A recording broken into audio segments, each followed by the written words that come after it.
Hai, Assalamualaikum. Daging korban ada lagi?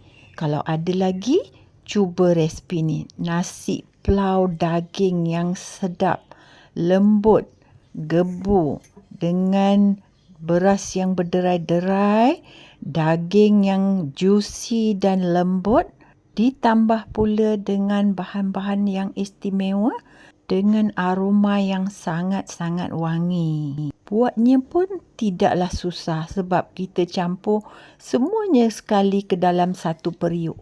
Sangat mudah. Untuk yang nak cuba pun tak ada jadi masalah. Jadi jangan ke mana-mana. Jom saya kongsikan resipi yang sangat sedap ini.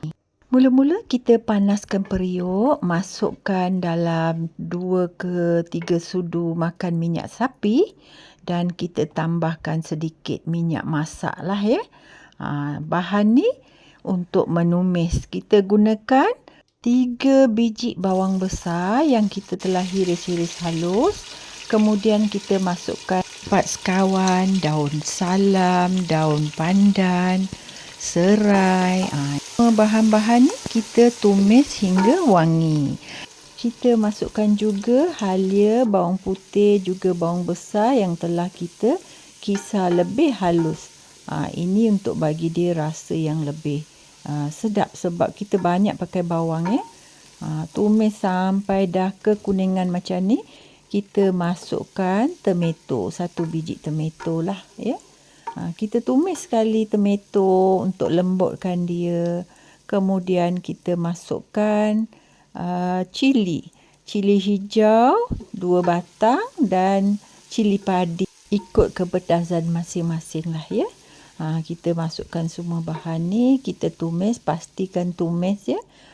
Masukkan 1 sudu teh jintan putih dan kita masukkan garam. Saya masak dalam 3,5 cawan beras, jadi saya masukkan 3,5 sudu teh garam. So ikut sukatan. Dan 1 sudu teh garam ekstra, ini untuk daging nanti sebab kita nak tambah daging kan. Kemudian kita masukkan 1,5 sudu makan serbuk cili. Sementara tu kita boleh lihat kita tadi dah rebus daging korban kita. Kita dah letak air, dah rebus sampai lembut. Sekarang kita masak dahululah kita punya bahan-bahan yang kita dah letak cili tadi tu. Kita masak sekejap bagi cili tu masak. Saya nak tunjuk sukatan air yang kita perlukan untuk 3,5 cawan beras lah ya. Kita ambil stok daging tadi dalam 3 cawan. Ni dah 3 cawan. Tambah lagi 4 cawan. Kemudian saya masukkan setengah cawan susu sejat. Dan saya masukkan yogurt ya.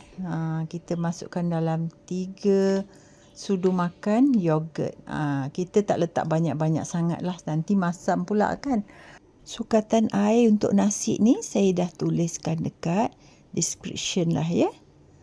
Sekarang kita masukkan carrot yang telah dipotong dan juga daun limau purut.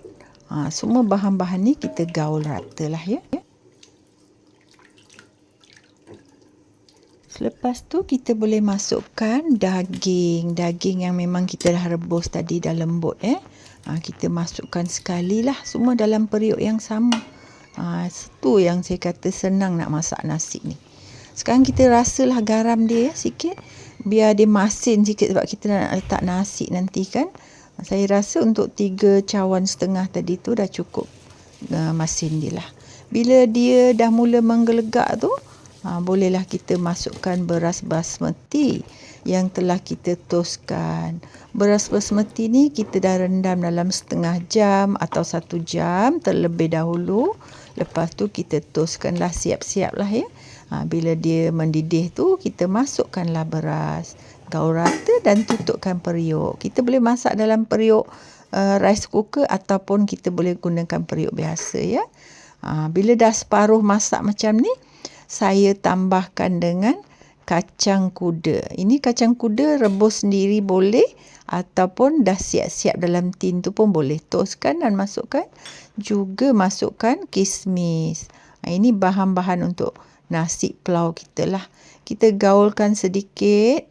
Dia belum cukup kering lagi lah ya. Kita gaulkan atas dia je macam ni sedikit. Lepas tu kita tutupkan balik periuk kita.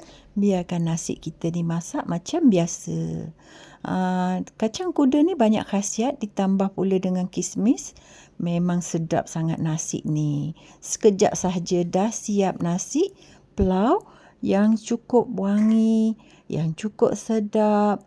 Tentu jadi kegemaran anak-anak semua sebab dia tak pedas sangat ya. Pedas sederhana sahaja tapi sangat sedap. Jadi puan-puan kena cuba nasi pulau daging dari dapur Ami ini. Makanan berkhasiat. Jangan lupa like, share dan juga komen. Sehingga bertemu lagi. Assalamualaikum.